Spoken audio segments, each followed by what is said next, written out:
আসসালামু আলাইকুম, ওয়েলকাম করছি রিয়াসাদ আজিম। ভিন্ন ধর্ম মতাদর্শে যারা শুনছেন সবার প্রতি আন্তরিক কৃতজ্ঞতা। সাকিব আল হাসানকে নিয়ে বাংলাদেশ ক্রিকেট বোর্ড একটা মশকরার পর্যায়ে নিয়ে গেছে এবং এই মশকরাকে সবচেয়ে শৈল্পিক মর্যাদা দেওয়ার ক্ষেত্রে বিশাল একটা ভূমিকা পালন করেছেন বাংলাদেশ ক্রিকেট বোর্ডের ডিরেক্টর, পরিচালক আসিফ আকবর। সবকিছুতে তিনি বেশ ভোকাল থাকেন, অনেক ধরনের অনেক বক্তব্য তিনি দেন। অনেক জ্ঞানী মানুষ, সঙ্গীত থেকে শুরু করে ক্রিকেটের পদচারণা, বক্তব্য, সব জায়গায় তার একটা বড় ধরনের আধিপত্য রয়েছে এবং সেটার জন্য তাকে আমরা স্যালুট জানাই। যে বাংলাদেশে আসলে বিরল এরকম প্রতিভাধর ব্যক্তিত্বের মধ্যে আমাদের পরিচিত আসিফ ভাই রয়েছেন, এটা আসলে আমাদেরকে অনেক অনেক অনেক বেশি হ্যাপি করে। সাকিব আল হাসানকে ফেরানোর ব্যাপারে, সাকিব আল হাসানকে বাংলাদেশের ক্রিকেটে আবার রিস্টোর করানোর ব্যাপারে তার যে চেষ্টা, সেই চেষ্টা আমার কাছে মনে হয় যে সামটাইমস লিলি হুইপশিয়া বডি ওয়াশের থেকেও বেশি, যেটা 72 ঘন্টা পর্যন্ত আপনার শরীরে ময়েশ্চার ধরে রাখবে। কিন্তু সাকিবের জন্য আসিফ আকবরের চেষ্টাটা আমার কাছে মনে হয় নিরন্তর। কিন্তু এন্ড অফ দ্য ডে ধরেন যে আপনি যেই প্রমিজের কথা বলবেন, যেই বক্তব্যগুলোর কথা বলবেন, আপনি সেই বক্তব্যের সাথে আপনার কিংবা আপনার ক্রিকেট বোর্ডের যারা এই নীতি নির্ধারণের সাথে জড়িত, এবং নীতি নির্ধারক হিসেবেই তো আপনারা মিডিয়া এসে বক্তব্য দিচ্ছেন, বাংলাদেশের ক্রিকেট নিয়ে যখন আসিফ আকবর এই মুহূর্তে কথা বলছে, কদিন পরপরই কথা বলছে, এবং এখন থেকে 1 বছর আগে তিনি কথা বলতেন না, এই দুয়ের পার্থক্যটা কি? যে একটা সময় তিনি বাংলাদেশ ক্রিকেটের কেউ ছিলেন না, আর এখন তিনি নীতি নির্ধারকদের একজন। ওই নীতি নির্ধারকদের একজন, নীতি নির্ধারণ যারা করেন, যখন এরকম বক্তব্য দেন যে সাকিব আল হাসানকে বাংলাদেশে ফেরানোর জন্য সকল ধরনের ব্যবস্থা গ্রহণ করেছে বাংলাদেশ ক্রিকেট বোর্ড, তারা সরকারের কাছে আর্জি জানিয়েছে যেন এই ব্যাপারটাকে বিবেচনা করা হয়, বাংলাদেশের ক্রিকেটে সাকিব আল হাসান এখনো রিলেভেন্ট, এবং খালিদ মহিউদ্দিনের টক শোতে গিয়েও আমরা দেখেছি যে সাকিব ভালো না তামিম ভালো, এরকম একটা আলোচনা চেষ্টা করা হয়েছিল, যে সেখানটায় হচ্ছে তামিম ছোট সাকিব বড় টাইপের, এই আলোচনাগুলো আসলে পাবলিক জানে সাকিব আল হাসান বাংলাদেশের ইতিহাসেরই সেরা স্পোর্টসম্যান। এটা নতুন করে করার আসলে কিছু নেই, কিন্তু সেই আলোচনাটাকে জিইয়ে রাখা, সেই আলোচনাটা করার সাথে জড়িত যারা, তারা আপনারা অবাক হলেও ঘটনা সত্য, সাকিবকে ফেরানোর ব্যাপারে কোনো ধরনের আইনি প্রক্রিয়ার মধ্যে যুক্ত না। সাকিব আল হাসানকে ফেরানোর ব্যাপারে আমি একটা রুবেল হোসেন এক্সাম্পল দিতে পারি। যে একটা সময় আপনারা জানেন যে 15 ওয়ার্ল্ড কাপের সময়, 2015 ওয়ার্ল্ড কাপের সময় বাংলাদেশ যেখানটায় কোয়ার্টার ফাইনাল খেললো, ইংল্যান্ডকে হারিয়ে দিল, রুবেল হোসেনের কি অসাধারণ পারফরম্যান্স।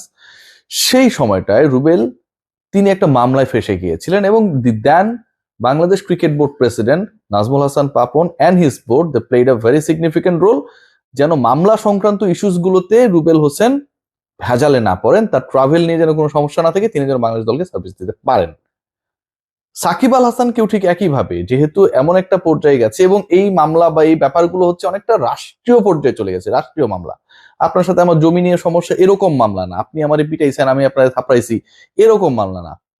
সেই মামলাতে সাকিবের অভিভাবক যে সংস্থা, যে ক্রীড়া ফেডারেশন, বাংলাদেশ ক্রিকেট বোর্ডের বক্তব্যটা হচ্ছে যে আমরা অনেকটাই হচ্ছে উচ্চকণ্ঠ, কিন্তু বাংলাদেশ ক্রিকেট বোর্ডের যে লিগ্যাল টিম, বাংলাদেশ ক্রিকেট বোর্ডের লিগ্যাল টিম এই ব্যাপারে কোনো কিছু জানে না। বাংলাদেশ ক্রিকেট বোর্ডের লিগ্যাল টিমকে টোটালি সাকিব আল হাসানের ইস্যুতে বাংলাদেশ ক্রিকেট বোর্ডের যেই নীতি নির্ধারকরা বিভিন্ন সময় বিভিন্ন মাধ্যমে বক্তব্য রাখছেন, কোনোভাবে ইনভলভ করে নাই।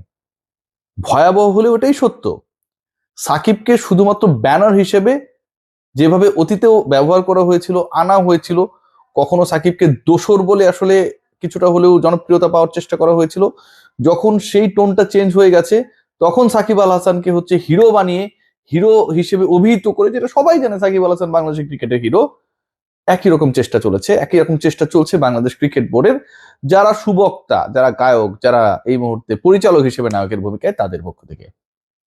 এখন যেই পরিচালক বা যারা সাকিব ইস্যুতে এত কথা বলছেন, আমজাদ সাহেবের কথা আমরা বলতে পারি, আসিফ আকবরদের কথা বলতে পারি, মিঠু ভাইদের কথা আমরা বলতে পারি, যারা প্রেস কনফারেন্সে এসে এত কথাগুলো বলছেন, সেই তারা তো ক্রিকেট বোর্ডের ওই ডিসিশন মেকিং এর জায়গায় রয়েছেন, ওই চেয়ারটাই তারা রয়েছে। তাহলে ক্রিকেট বোর্ডের লিগ্যাল টিম সাকিব আল হাসানের যে কেসেস গুলো রয়েছে, সেগুলোকে একটা সামারি আকারে কিভাবে ল মিনিস্ট্রিতে যাবে, কিভাবে এটাকে স্বরাষ্ট্র মন্ত্রণালয়ে নিয়ে যাবে, সংশ্লিষ্ট ডিপার্টমেন্ট গুলো কিভাবে এটা নিয়ে কাজ করবে, লিগ্যাল মেরিট রয়েছে কি নেই, অনেক জায়গা থেকে আমরা শুনছি যে সাকিব আল মাশরাফির ব্যাপারে যে কেসেস গুলো হয়েছে, এগুলো কোনো লিগালি মেরিট নাই। এটা আমরা সবাই জানি যে আসলে তারা হত্যা মামলার আসামি করা হয়েছে, এই টাইপের কোনো কাজের সাথে সাকিব মাশরাফিরা জড়িত ছিল না, ফাঁসানোর জন্য, বিপদে ফেলার জন্য, বাংলাদেশে যেন না আসতে পারে, রিলেভেন্ট যেন না থাকে, এই কারণে আসলে এই মামলাগুলো দেওয়া হয়েছে। This is very true. So এই ঘটনাটা তো আপনাকে যখন আপনি অ্যাড্রেস করবেন, প্রপার ওই অথরিটির কাছে আপনাকে নিয়ে যেতে হবে, সেখানটায় গিয়ে আপনাকে এটাকে উপস্থাপন করতে হবে, এবং বাংলাদেশ ক্রিকেট বোর্ডকে একটা লিড রোল নিতে হবে। সেই ক্রিকেট বোর্ড বক্তব্যের ক্ষেত্রে লিড রোল নেয়, সেই ক্রিকেট বোর্ড কথা বলার ক্ষেত্রে লিড রোল নেয়, কিন্তু প্রসিডিউর মেনটেন করানোর ক্ষেত্রে তার বোর্ডের আন্ডারে যে লিগ্যাল টিম রয়েছে তাদেরকে এই মামলা ইস্যুস গুলো নিয়ে ইনভলভ করানোর ক্ষেত্রে দে হ্যাভ ডান নাথিং। দৈনিক কালের কণ্ঠে নিয়ে একটা রিপোর্ট করেছে, এবং কালের কণ্ঠে সেই রিপোর্টটাকে যদি আমি রেফারেন্স হিসেবে ধরি, বাংলাদেশ ক্রিকেট বোর্ড বক্তব্যে যতটা সোচ্চার, তার 1%ও ওই বক্তব্যের এগেনস্টে, ওই বক্তব্যের কে সামনে রেখে যে কাজগুলো করার দরকার ছিল সেটার সাথে তারা ইনভলভ না। So Shakib Al Hasan has been a banner, যেই ব্যানারটা আপনি যখন 2020 ওয়ার্ল্ড কাপে আপনি গেলেন না, খেললেন না, এবং আপনি যখন বিশাল নেগোসিয়েটর হয়ে গেলেন, আমার অতি প্রিয় বুলবুল ভাই, যিনি বিশাল দুনিয়ার সবচেয়ে বড় নেগোসিয়েটর, মানে ইন্ডিয়া পাকিস্তানের এরপরে যুদ্ধ লাগলে আমি মনে করি ডোনাল্ড ট্রাম্পের সবার আগে উচিত হবে বুলবুল ভাইয়ের সাথে যোগাযোগ করা। বুলবুল ভাই লোকাল টাইমটা জেনে ইউএসএ থেকে, আমি মনে করি Donald Trump should make a call to him, তুমি আগে ট্রাই করো এটাকে থামানো যায় কিনা। বুলবুল ভাই যে অসাধারণ একটা কাজ করেছে, যেভাবে তিনি এই দুই দেশকে খেলানোর জন্য রাজি করিয়েছে, এবং যেভাবে তিনি নিজের দেশের ক্রিকেট বন্ধ রেখে হইলেও বিশ্বকাপে বিশ্বের ক্রিকেটের ইকোসিস্টেম ঠিক করানোর জন্য হইলেও এনশিওর করেছে যে ইন্ডিয়া পাকিস্তান ম্যাচটা হওয়া দরকার, সেই বুলবুল ভাই এবং তার board did nothing regarding Shakib Al Hasan. এটা আমার কথা না, বাংলাদেশের একটা লিডিং ডেইলি এই ব্যাপারে রিপোর্ট করেছে। আমি আজও আলোচনা করার চেষ্টা করেছি, খোঁজ নেওয়ার চেষ্টা করেছি, যারা এটার সাথে সংশ্লিষ্ট তারা আসলে এই ব্যাপারে কোনো কিছু জানে না। সো আসিফ আকবররা কি করার চেষ্টা করলো, যে ওয়ার্ল্ড কাপে খেললো না বাংলাদেশ, হ্যাঁ, বুলবুল ভাইরা নেগোশিয়েট করতে গেল ইন্ডিয়া পাকিস্তান যেন খেলে, পাবলিকের এই ব্যাপারে যে একটা বাজে নেগেটিভ সেন্টিমেন্ট ক্রিয়েট হয়েছিল বাংলাদেশ ক্রিকেট বোর্ডের উপরে, সেটাকে কিভাবে ডাইভার্ট করা যায়, সাকিব আল হাসানকে ইম্পোর্ট করে নিয়ে আসলো তারা, এবং যেই কাজটা তারা দক্ষতার সাথে করেছে without asking any question regarding হিম।